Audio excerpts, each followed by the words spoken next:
할렐루야. 제가 우리 찬양팀, 단기선교팀께서 이렇게 찬송을 하실 때에 그런 마음이 들었습니다. 우리 일산교회는 국제적인 교회다. 하나님께서 이분들을 통하여서 땅끝까지 복음이 증거되게 하실 거라는 이 선교적 교회라는 그러한 마음을 주셨고요. 두 번째로는 설교하기 정말 힘들 것 같다. 너무 큰 은혜를 주셔서 울컥한 나머지 그냥 기도하고 싶습니다 라는 생각이 들었습니다. 그럼에도 불구하고 오늘 주시는 하나님 말씀을 통해서 우리가 다윗이 가졌던 그 마음, 하나님께서 다윗 왕에게 주셨던 제사장과 같은 마음을 우리가 함께 얻어서 우리가 한 마음으로 하나님 나라와 또 하나님의 영광을 위해 함께 나아가는 그러한 시간 되기를 원합니다. 짧게 기도하고 말씀 전하겠습니다. 하나님, 이 시간 주의 생명의 말씀, 진리의 말씀 듣기를 원합니다.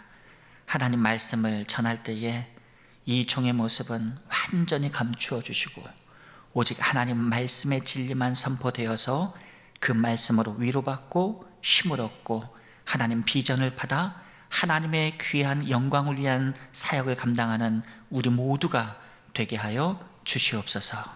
예수님의 이름으로 기도드립니다. 아멘. 오늘의 주제는 하나님 백성과 선교인데요. PPT를 띄워주시면 감사하겠습니다. 시편 67편의 제목을 보게 되면 이렇게 기록되어 있습니다. 시 곧 노래, 인도자를 따라 현악에 맞춘 것이라고 기록이 되어 있는데요. 여기서 인도자란 우리 구약 신학자들이 한 두 부류로 크게 이제 해석을 합니다. 한 부류는 이 인도자가 하나님이시다 이렇게 해석하시는 분들이 계시고, 또 우리 역대상 6장 16장을 보게 되면 해만과 아삽이라는 인물들이 나오는데 아마 교회의 지휘자, 음악 지도자들이 아닌가 이렇게 해석을 하시는 분들이 있습니다.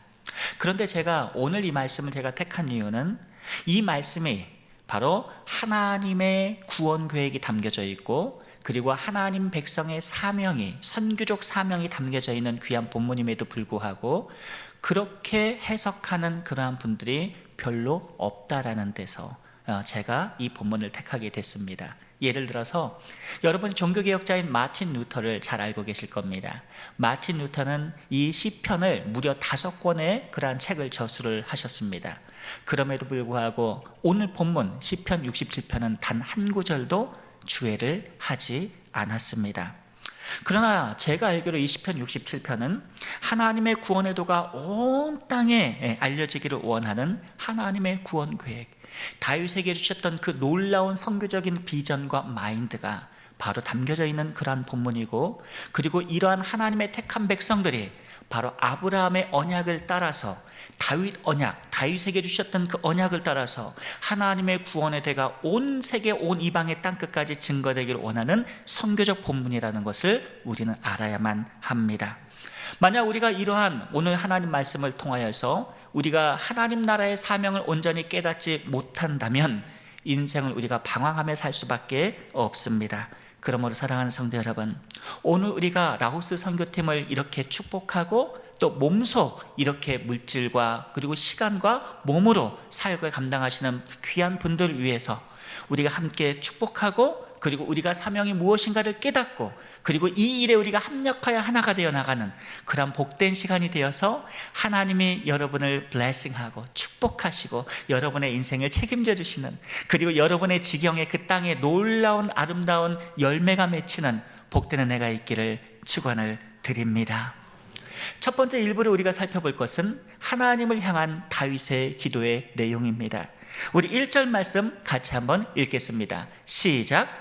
하나님은 우리에게 은혜를 베푸사 복을 주시고 그의 얼굴빛을 우리에게 비추사 그랬습니다.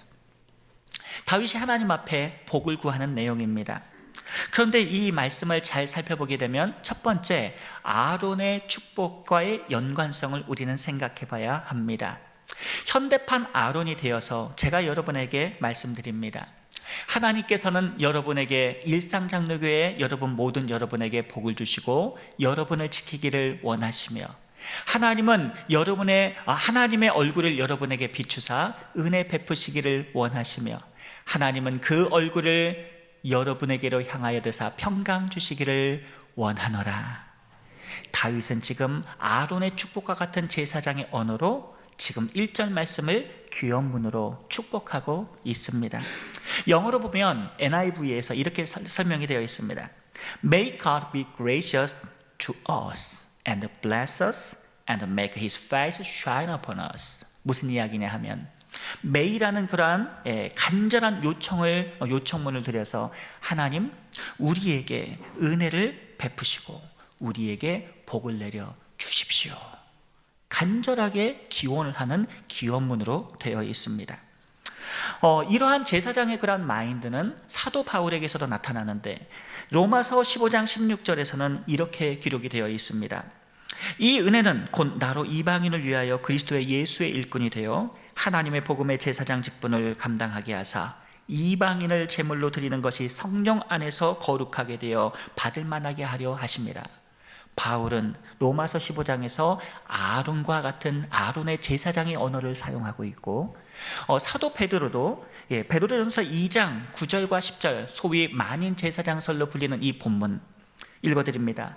그러나 너희는 택하신 족속이요 왕 같은 제사장들이요 거룩한 나라요 그의 소유된 백성이니 이는 너희를 어두운 데서 불러내어 그의 기이한 빛에 들어가게 하신 이의 아름다운 덕을 선포하게 하려 하심이라. 너희가 전에는 백성이 아니더니 이제는 하나님의 백성이요 전에는 궁유를 얻지 못하였더니 이제는 궁유를 얻은 자니라. 사랑하는 성도 여러분, 사도 바울뿐만 아니라 사도 베드로뿐만 아니라 하나님을 믿는 모든 예수 믿는 그리스도인들은 제사장들이고 그리고 오늘 다윗은 구약시대에 이미 제사장의 마음으로 하나님의 백성들을 축복하고 복을 달라는 기도를 담당하고 있는 것입니다. 그렇다면 우리가 한번 살펴보겠습니다. 하나님은 우리에게 은혜를 베푸신다고 말씀하셨는데 다윗은 제일 먼저 자기에게 먼저 하나님의 은혜가 필요하다는 것을 깨달았습니다. 여러분, 선교도 내 안에 예수님이 계셔야 선교를 담당할 수가 있습니다. 복음을 전하려면 내가 내 안에 예수님이 계셔야 되고 내가 선을 행하려면 내가 선한 행동을 할 수 있는 선한 사람이 되어야 존재의 변화를 겪어야 선한 행위를 할 수가 있습니다. 스펄천이 이런 이야기를 했습니다.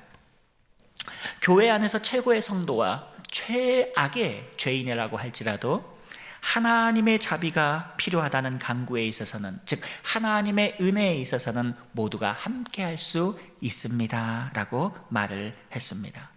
교회는 어떤 사람들이 필요합니까? 하나님의 자비를 구하고 하나님의 은혜를 필요로 하는 모임이, 공동체가 교회입니다.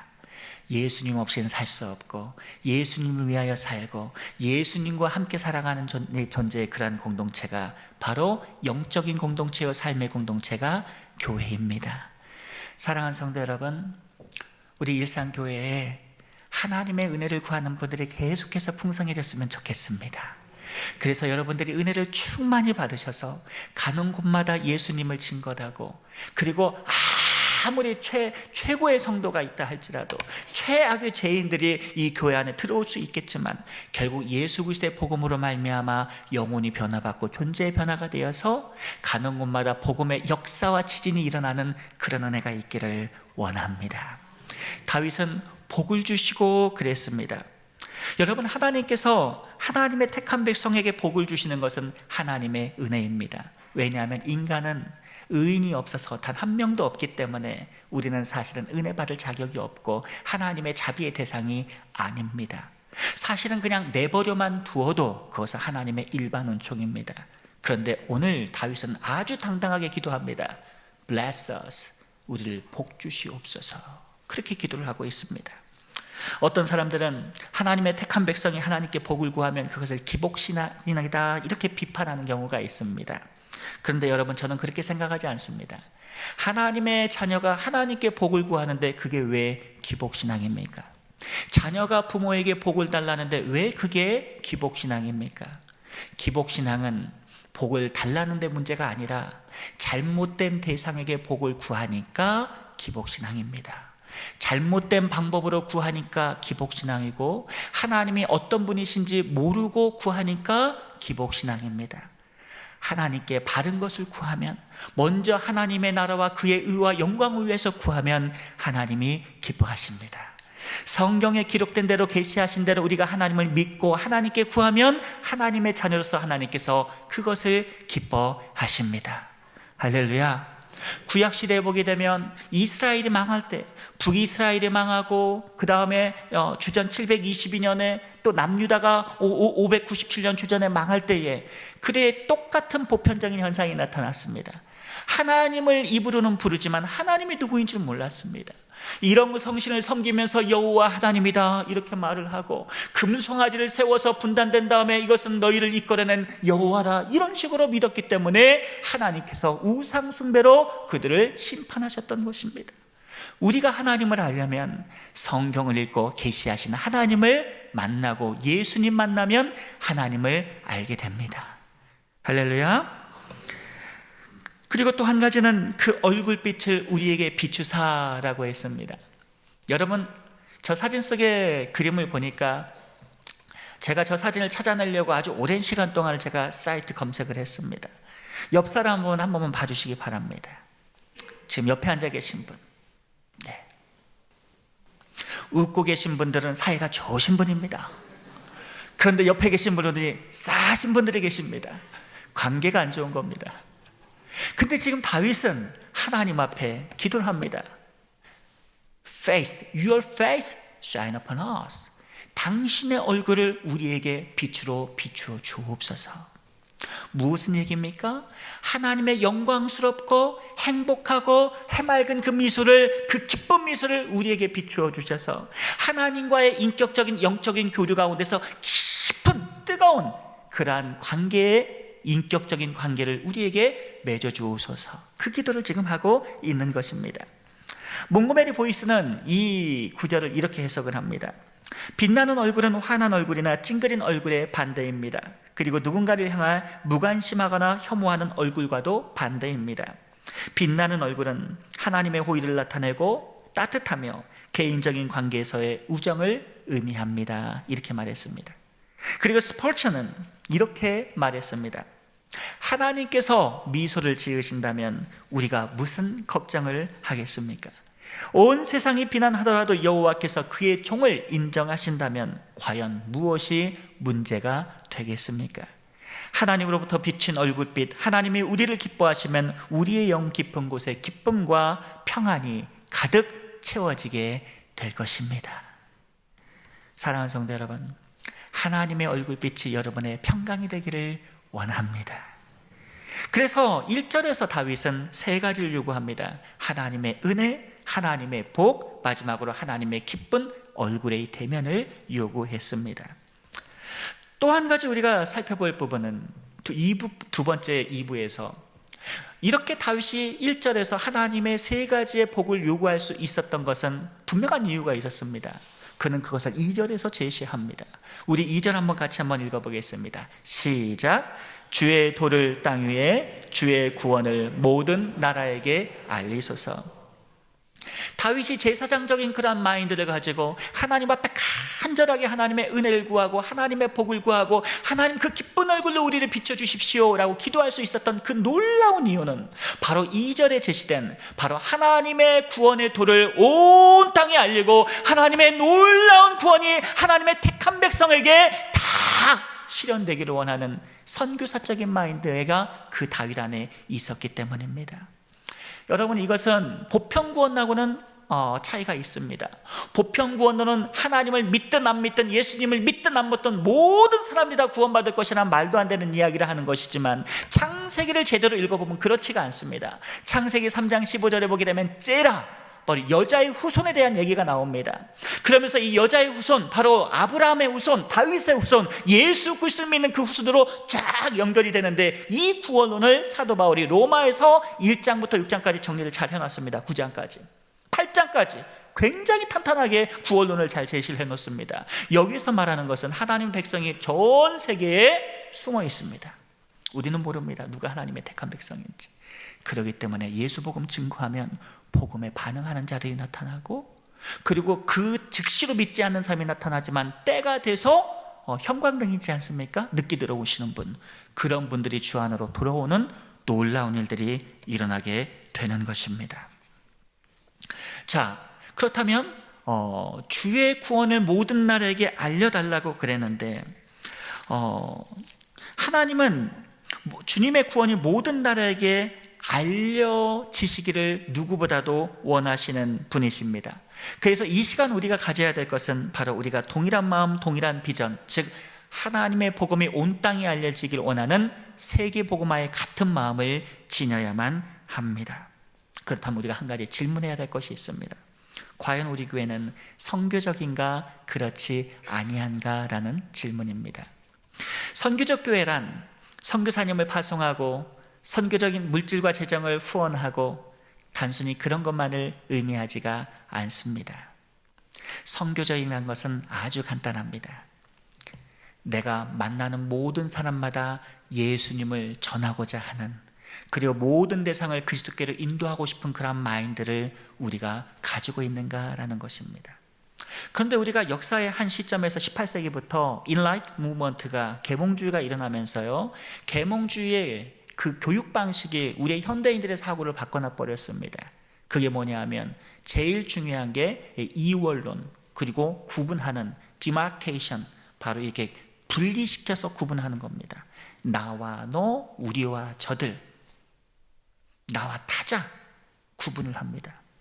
그리고 신앙생활하면서 죄인이었을 땐 오히려 사람들과 잘 어울렸습니다. 그런데 신앙생활하면서 예수 믿는 사람하고만 어울리려고 하는 그런 이상한 그런 습성이 들어버리고 말았습니다. 그렇지가 않습니다. 지금도 저 세상에는 예수님을 간절하게 영혼에서 찾고 있는 자들이 있습니다. 본인은 모르지만 성령이 탄식하시면서 그에게 복음이 들려지기를 원하시는 그러한 주님의 백성들이 저 세상에 추수밭처럼 숨겨져 있습니다. 그래서 이번에 라오스로 가시는 줄 압니다. 마음이 찡했어요. 우리는 이 라오스 말을 몰라서 이 뻥끗 못하고 가만히 듣고만 있었지만 분명히 거기에는 함께 찬송하실 분들이 일어날 겁니다. 할렐루야. 선교적이라는 것은 사람과 사람을 구분하지 않습니다. 이 죄를 지었던, 간음죄를 지었던 마리아, 예수님과 유대인들이 전혀 다른 그런 반응을 보입니다. 저는 죄를 지었으므로 돌로 쳐서 율법에 의하여 처형하고 죽이고자 하는 무리가 유대인들이 나타나게 됐고, 그러나 예수님은 그에게 하나님의 은혜가 임하기를 원했습니다. 하나님의 은혜가 임하자 주님의 구원의 도를 깨닫고 이 여인이 존재의 변화를 겪게 됐고, 예수 믿는 사람이 됐고, 예수님을 그것도 아주 잘 섬기는 하나님의 사람으로 변화가 되었습니다.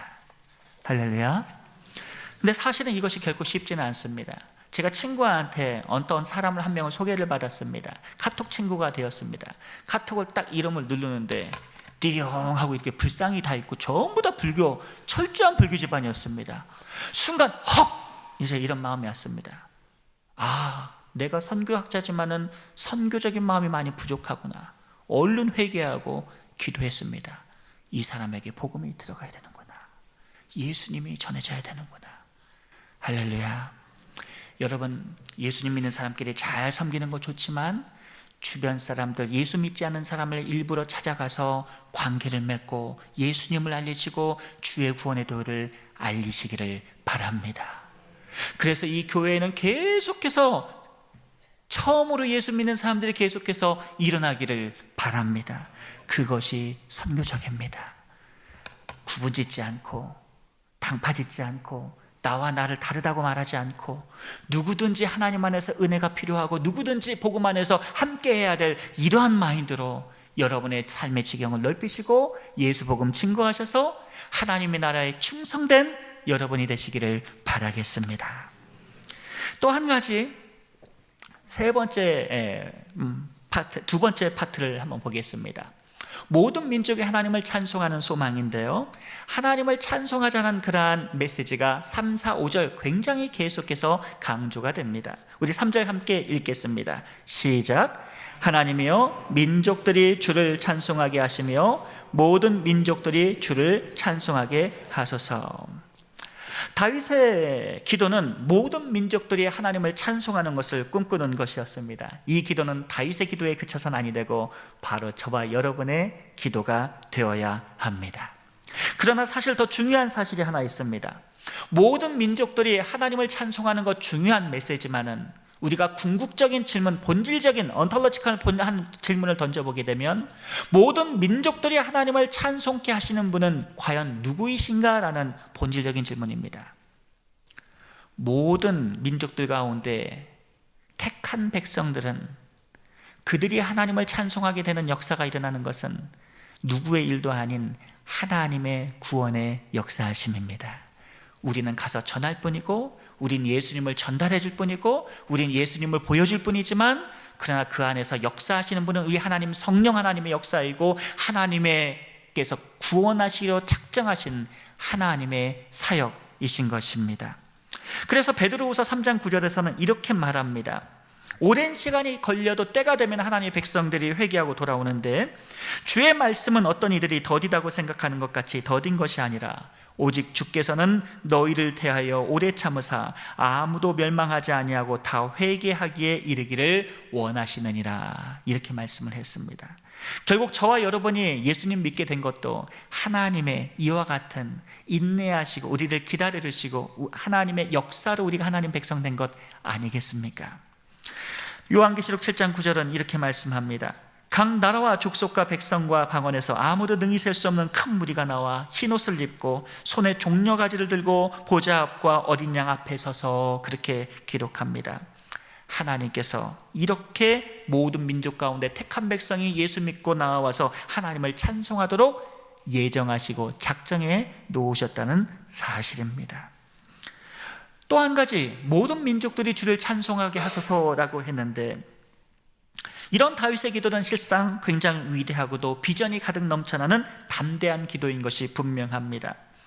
우리는 세상 사람들이 단순히 하나님의 도를 아는 데만 그치는 것을 원치 않습니다. 하나님의 구원의 도가 전달되는 것만 원치 않습니다. 모든 민족이 택한 백성들이 하나님의 도와 구원을 깨닫고 와서 모두 다 예배자가 되어서 하나님을 찬송하는 데 이르기까지 우리는 거기까지 꿈꾸며 우리의 비전을 확장시켜서 나아가야만 합니다. 그렇다면 이 시간 묻겠습니다. 이와 같은 이 다윗과 같은 선교사적인 마음, 제사장적인 그런 마음이 하나님께서 이 시간 저와 여러분께 있기를 원하십니다. 여러분, 다윗과 같은 마음을 품으시기를 바랍니다. 지금 아멘 하신 분들은 왕과 같은 제사장으로 살게 되실 줄 믿습니다. 그 다음으로 넘어가서 우리 하나님 나라에 대한 기쁨의 기대가 4절과 5절에 나타나는데 우리 함께 읽도록 하겠습니다. 4, 5절 시작. 온 백성은 기쁘고 즐겁게 노래할지니 주는 민족들을 공평히 심판하시며 땅 위의 나라를 다스리실 것임이니이다. 하나님이여, 민족들이 주를 찬송하게 하시며 모든 민족으로 주를 찬송하게 하소서.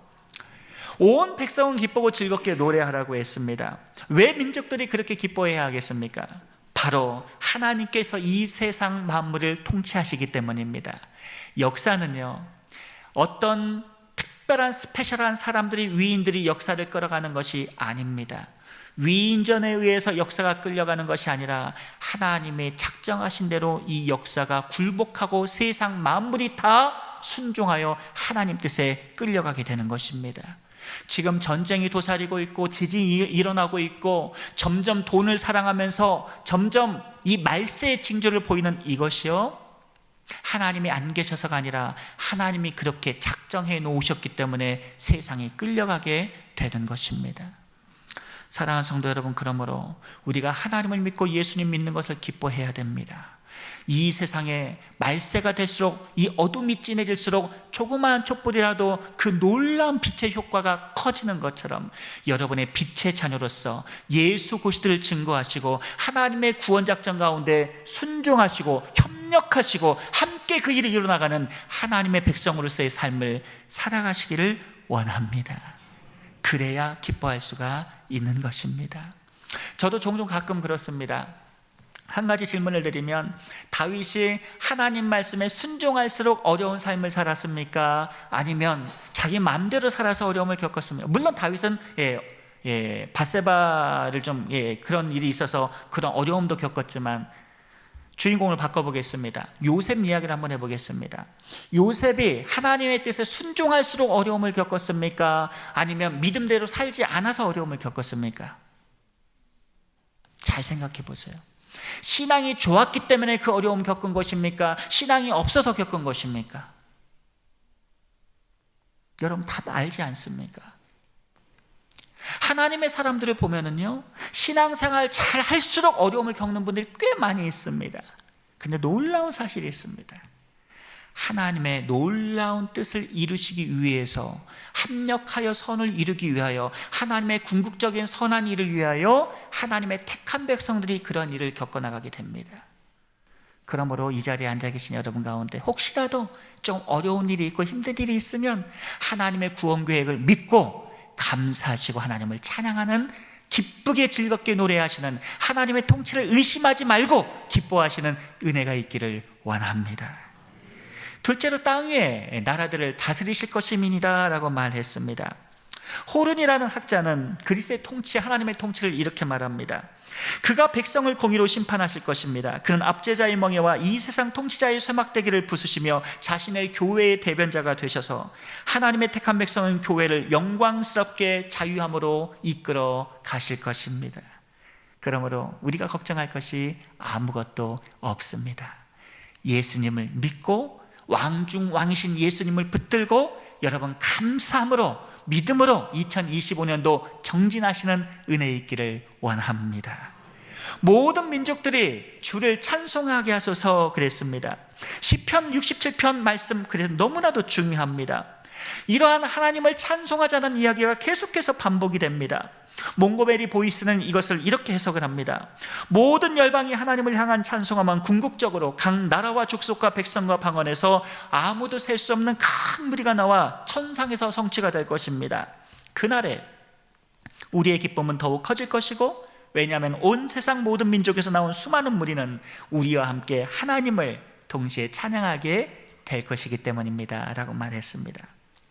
자, 마지막 세 번째 3부로 우리는 다윗의 기도에 대한 그러한 축복의 응답이 무엇인가를 살펴볼 필요가 있습니다. 우리 6절 말씀 함께 읽겠습니다. 6절 시작.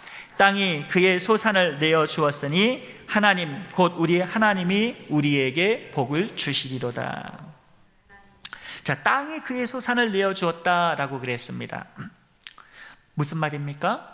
아마도 성경신학자들은, 구약학자들은 시편 67편이 추수철에 쓰여졌기 때문에 그러한 가능성이 있지 않나 이렇게 해석을 합니다. 하지만 본질적으로 다윗이 이러한 고백을 한 것은 땅이 그의 소산을 내어주었다는 그 이야기는 모든 민족과 열방이 바로 추수철처럼 우리 주님께로 돌아오는 것을 꿈꾸며 비전 가운데서 이 기도를 했다는 것을 우리는 알아야만 합니다. 중요한 사실은 하나님의 도와 하나님의 구원, 우리가 하나님을 찬송할 때에 그 땅이 바로 소산을 맺게 된다는 것입니다. 그 이유가 무엇입니까? 창세기에 보게 되면 인간이 죄를 짓게 되면, 피조물이 죄를 짓게 되면 땅은 엉겅퀴를 내게 됩니다. 그러나 그 땅에 있는 사람들이 거느려 하나님을 영화롭게 하고 하나님을 찬송하고 그리고 선교적 비전을 가지고 선교사적 삶을 살게 되면 그 땅이 소산을 내며 복을 받는 기름진 옥토와 같은 역할을 감당하게 됩니다. 하나님이 그렇게 만드셨습니다. 혹시라도 작년까지 좀 힘든 일이 있고 여러분 인생을 살아가는 데서 어려움이 있었다면 오늘 하나님 말씀을 붙으셔서 여러분의 삶이 선교적이 되시고 가는 곳곳마다 생명을 증거하시고 예수님 증거하시고 선교적인 삶을 살면서 하나님을 마음껏 찬양하신다면 여러분의 영혼이 바뀌고 존재의 변화가 여러분의 삶의 지경을 바꾸고 여러분이 서 계신 그 땅이 여러분을 돕는 놀라운 일들을 감당하게 될 줄 믿으시기를 바랍니다. 할렐루야. 저는 그래서 이번에 이 자주색 옷을 입으신 라오스 선교팀의 올 한 해가 많이 기대가 됩니다. 라오스 잘 다녀오셔서 마음껏 예수님 복음 증거하시고 마음껏 복을 받으시고 여러분 지경이 넓혀지는 은혜가 있기를 원합니다. 여러분뿐만 아니라 이 자리에 계신 2층에 앉아 계신 모든 분들이 그런 은혜가 있기를 축원드립니다. 자, 왜 제가 이런 말씀을 드리냐면 6절 말씀에 영어로 번역이 아주 잘 되어 있습니다. 제가 읽어드립니다. Then 그랬어요. 그리하면이라고 그랬습니다. 이렇게 3절과 4절과 5절처럼 선교적인 비전을 가지고 하나님의 복음을 전하며 온 땅에 주의 백성이 나와 찬송하기를 기대하며 기도하고, 그리고 하나님을 찬송하게 되면, 그리하면 된, 이렇게 말했습니다. The land will yield its harvest. Our God will bless us. 이렇게 됐습니다. 무슨 뜻입니까? 이렇게 하나님을 찬송하고 선교적인 삶을 살아가게 되면 하나님께서 우리에게 복을 주실 것입니다. 이렇게 성경이 기록하고 있는 것입니다. 17세기에 윌리엄 시커라는 분은 그래서 이 구절을 이렇게 해석을 했습니다. 사람이 하나님의 은혜에 반응하여 하나님을 찬양하는 그 순간, 그 동안은 하나님께서 당신의 자비하심으로 그 은혜로 사람들을 블레싱하고 계십니다. 축복하십니다. 이렇게 표현을 해놨습니다. 사랑하는 성도 여러분, 하나님을 마음껏 찬송하십시오. 그 찬송의 기간이, 그 찬송하는 동안 하나님이 여러분을 계속해서 축복하실 것입니다. 할렐루야. 얼마나 감사합니까? 저는 우리 담임 목사님께서 아까 기도해 주시고 여러분이 함께 기도하시는데 제가 너무 울컥해서, 하나님 저 어떻게 해요? 저 설교 못하겠어요. 막 그런 마음이 막 왔습니다. 이미 우리가 하나님을 찬송할 때 이미 하나님께서 여러분을 블레스드 하셨습니다. 하나님의 이러한 복을 받으셔서 가는 곳곳마다 예수님의 복음을 전하시기를 바랍니다. 또 두 번째로 하나님 곧 우리 하나님이 우리에게 복을 주시리로다, 그렇게 말씀을 했습니다. 우리가 선교적인 삶을 살면, 하나님을 찬송하게 되면 놀라운 기적이 두 가지가 나타납니다. 첫 번째 기적은 하나님께서 우리의 인생을 순환적인 복 있는 자, 복 받는 인생으로 바꿔놓으십니다. 이것이 무엇을 의미하냐면, 우리가 하나님께 하나님의 마음과 비전을 받아서 우리가 민족과 열방을 위해서 기도하고 우리가 하나님을 찬송할 때에, 그때 하나님께서 우리에게 블레싱 하시고 복을 내려주셔서 이러한 복을 가지고 또 나가서 하나님의 복 있는 삶을 살아가게 됩니다. 하나님께 복 있는 삶을 살면 그게 또 씨앗이 뿌려지게 돼서 그 씨앗이 다시 자라서 복된 풍성한 그런 열매로 우리에게 다시 찾아오게 됩니다. 그래서 그것이 30배, 60배, 100배, 만복으로 하나님께서 계속해서 복을 펼쳐나가게 하시는 것입니다. 인생들을 잘 한번 보십시오. 어떤 인생은 점점 인생이 연로하시며 갈수록 인생이 피폐해지는 분들이 있습니다. 젊었을 때는 예수님을 잘 믿었던 것 같은데 교회도 안 나가시고 복음을 전하지 않고 심각하게 셀피시하게 이기적으로 아주 쫀쫀한 마음 가지고 강팍하게 인생을 살아가신 분들을 어렵지 않게 볼 수 있습니다. 저 깜짝 놀랐습니다. 복음을 전하는데 예수님이라고 겉만하니까 내가 대학생 때 CCC 간사였습니다, 회장했습니다, 이렇게 말씀하시는데 그때는 그랬는데 왜 지금은 이러세요? 이게 입까지 나오는데 참이라고 혼났습니다. 그게 아닙니다. 우리의 인생은 복 있는 인생을 살아야만 합니다. 한 해가 갈수록 더 예수님을 사랑하고, 두 해 가면 더 뜨겁게 예수님을 사랑하고. 지금 우리 고백이 그렇지 않습니까? 우리는 예수님 없이는 살 수가 없습니다. 예수님 없이는 아무것도 하기가 싫고, 예수님이 하라고만 말씀하시면 어떤 거라도 다 하고 싶은, 예수님 없이 살 수 없는 인생, 그것이 바로 순환적인 복 있는 인생으로 바뀌게 되는 것입니다. 이게 왜 중요하냐면, 구약 성경에 보게 되면 사울 왕이 있고 다윗 왕이 있습니다. 사울도 죄를 지었고 다윗도 죄를 지었습니다. 근데 다윗은 순환적인 인생을 사는 사람입니다. 죄를 짓고 하나님 말씀 앞에 회개합니다. 더 하나님을 향하고 더 오실 메시아를 기대하고 더 선교적인 마음을 갖고 더 하나님 자기 자신을 토미하면서 뼈를 깎듯 회개하면서 하나님의 뜻이 이루어지길 위하는 이러한 기도하는 이 기도의 사람, 이런 사람들을 하나님께서 복을 내리워 주십니다. 뭔가를 했고 안 했고 그것도 중요하겠지만, 사울의 인생은 간헐적인 은혜를 받고 한 번은 은혜의 삶을 살았다가 한 번은 죄악을 왔다 갔다 하다 망하지 않습니까? 우린 그런 인생이 아니라 예수님 없으면 못 사는 인생, 하나님 나라를 위해서 사는 인생, 바로 오늘 다윗의 기도처럼 선교적인 비전을 가지고 온 민족이 찬양하는, 찬송하는 것을 꿈꾸며 하나님 나라를 위해 살아가는 그 인생이 순환적 복 있는 인생을 살아가는 하나님의 사람들의 특징인 것입니다. 할렐루야. 두 번째 기적은 오늘 시편 67편에 현대판 다윗이 있었더라면 이런 고백을 했을 것 같습니다. 우리는 하나님을 우리의 하나님으로 알게 될 때에 비로소 하나님을 올바르게 사랑하게 됩니다. 우리가 하나님을 더 사랑하고 전할수록 하나님께서는 우리의 하나님이심을 더욱 확신케 하시고 더 깊은 사랑을 누리도록 역사하십니다. 여러분, 주의 일을 기쁨으로 감당하면 더 예수님을 사랑하게 됩니다. 하나님 일은요, 기쁘게 하셔야 됩니다. 하기 싫은데 억지로 하잖아요. 그것처럼 괴로운 것이 없습니다. 우리 학생 때 저도 그런 기억납니다. 사명을 받지 못한 채로 제가 공부를 했을 때는요, 공부하는 게 너무 힘든 거예요. 저희 아버님이 엄청 엄격하셔가지고 제가 초등학교, 중학교 때 틀린 대수만큼 맞았습니다. 얼마나 많이 맞았겠어요. 그러니까 이 성적표를 들고 가는 순간이 정말 집을 가출하고 싶을 정도로 너무 싫었습니다. 이 세상에 시험이 없는 세상을 너무나도 원했죠. 그때는 공부를 억지로 할 때였습니다. 그러나 하나님께서 되게 공부에 대한 비전을 주시고 사명을 주신 순간부터, 예수님 만나고 순간부터, 그때는 새벽 4시간 하루에 잠을 자고 공부만 해도 너무너무 행복한 겁니다.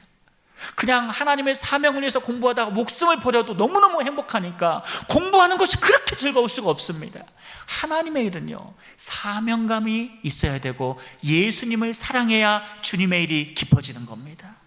화장실을 청소해도 주님, 제가 주님 제일 사랑하는 거 아시죠? 제가 주님 사랑받아서 이 일을 하고 있습니다. 얼마나 기쁜지 모릅니다. 복음을 전하다가 정말로 때때로는 가난하기도 하고 상실감을 느끼기도 하고 사람 배신도 당하고 너무너무 힘든 그런 고통의 순간이 와도 주님 아시지요? 그거 하나면 끝나는 것입니다. 할렐루야. 우리 7절 말씀 한번 같이 한번 읽겠습니다. 마지막입니다. 시작. 하나님이 우리에게 복을 주시리니 땅의 모든 끝이 하나님을 경외하리로다. 저는 이 7절 말씀이 너무너무 행복합니다. 읽을 때마다. 6절과 7절을 보게 되면은요, 하나님께서 우리에게 복을 주신다는 그런 분명한 그에게 믿음이 있었습니다. 다윗 왕에게. 그럼 우리는 생각해 봐야 됩니다. 아니, 도대체 뭘 믿고 이렇게 하나님께서 복 주신다라고 이렇게 확신을 갖고 있는 겁니까? 그것은 하나님의 말씀을 그가 받았기 때문에, 하나님의 언약을 그가 믿었기 때문에 그렇습니다. 어떤 언약이요? 바로 아브라함에게 주셨던 그 언약이 있지 않습니까? 창세기 22장 18절은 이렇게 말합니다. 또 내 씨로 말미암아 그랬는데, 여기가 씨가 바로 아까 말씀드렸던 째라입니다. 창세기 3장 15절에 나오는 내 째라, 후손, 자손, 그게 씨입니다. 그리고 이 아브라함에게 그 창세기 3장 15절 여인의 후손의 그 째라, 이 후손을 아브라함을 택하셔서 그를 선교사로 부르신 다음에 그 언약을 아브라함과 확실하게 언약을 맺으십니다. 그래서 이렇게 말합니다. 하나님께서 말씀하십니다. 내 씨로 말미암아 천하 만민이 복을 받을 것이니 이는 내가 나의 말을 준행하였음이니라 하셨다 하니라. 아브라함의 후손으로 말미암아 온 천하가 복을 받을 것이고, 이 아브라함의 언약을 다윗이 그대로 그 언약을 받아서 다윗에게로 흘러가게 된 것입니다.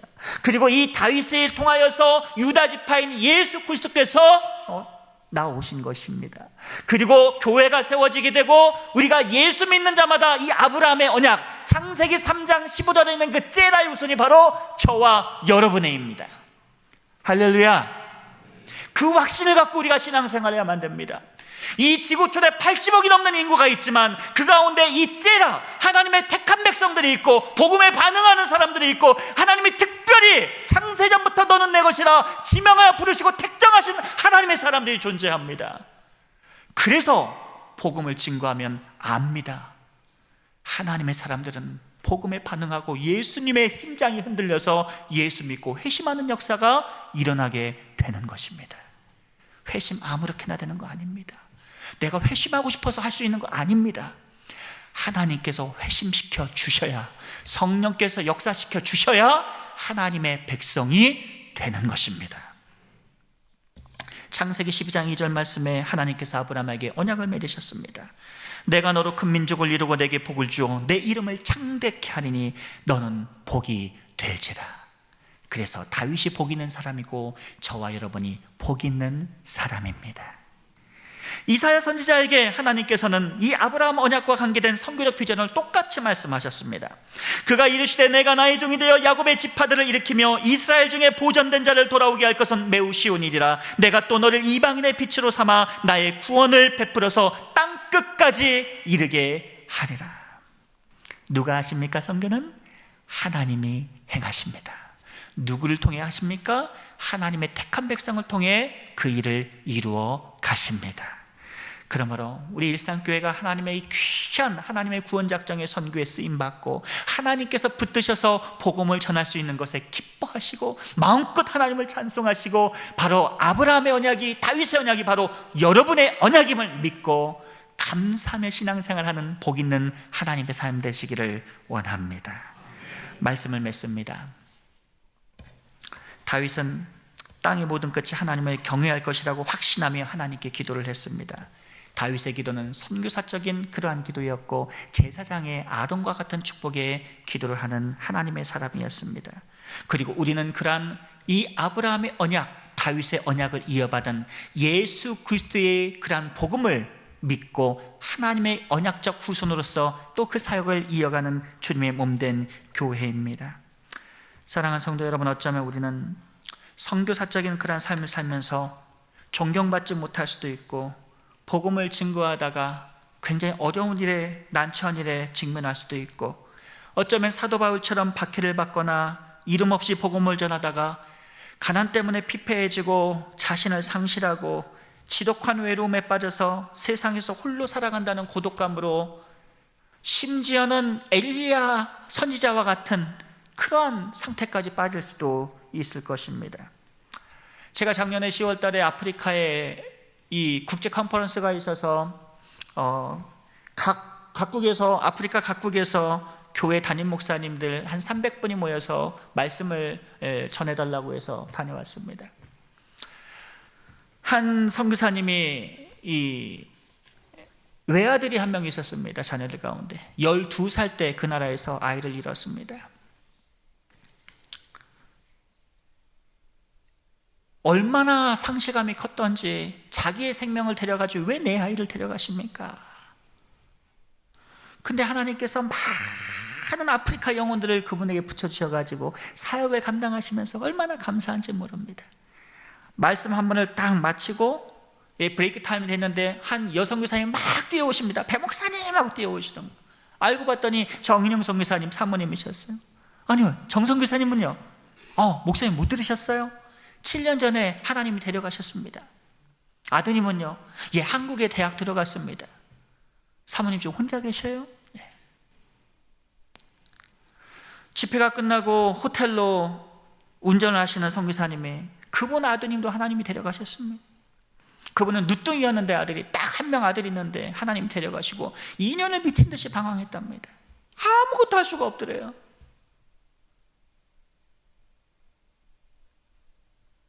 근데 그분이 뼈를 성교지에서 묻어야 되겠다. 하루에 이 3분을 만나고 호텔방에서 그분들을 위해서 기도를 하는데 펑 하나님께서 저를 울리십니다. 도대체 이분들이 뭔데 이렇게 선교지를 못 떠나시고 이 영혼들을 위하여서 끝까지 고통을 당하시면서 그 고난 가운데서 복음을 전하셔야 되는가? 제가 남아공에서 공부를 할 때 옆집에 김모 선교사님께서 사셨습니다. 교회에서 청년부가 자갈치 한 박스를 이렇게 보내왔습니다. 그래봤자 10,000원도 안 되는 그러한 한국에서. 근데 그 자갈치를 뜯어놓고 드시지를 못하는 거예요. 아니 선교사님, 이 과자를 받으셨으면 드셔야지 왜 안 드십니까? 여쭤봤어요. 근데 그 과자 한 봉지 한 봉지가 성도들이 자기를 위해서 한 사랑처럼 느껴지는 거예요. 과자를 뜯어서 먹으면 사랑이 날아갈까 봐 과자를 못 먹고 모셔두면서 그 사랑에 감동받아서 기뻐서 못 먹고 있는 거예요. 이것이 선교사의 마음입니다. 사랑하는 성도 여러분, 이번에 가시는 팀께서는 마음껏 선교사님 축복해 주시고 도와주시고 힘을 붙들어 주시고 오시길 바랍니다. 하나님께서 여러분을 블레싱 하실 것입니다. 여러분, 하나님께서 복 내려 주실 것입니다. 그러므로 우리도 다윗처럼 언약 백성으로서 선교사적인 기도, 그리고 제사장적인 그런 축복을 가지고 마음껏 이 땅을 축복하며 주 예수 그리스도의 사람들을 인도해내는 그런 의미 있는 삶을 사시는 복된 주의 백성이 되시기를 축원을 드리겠습니다.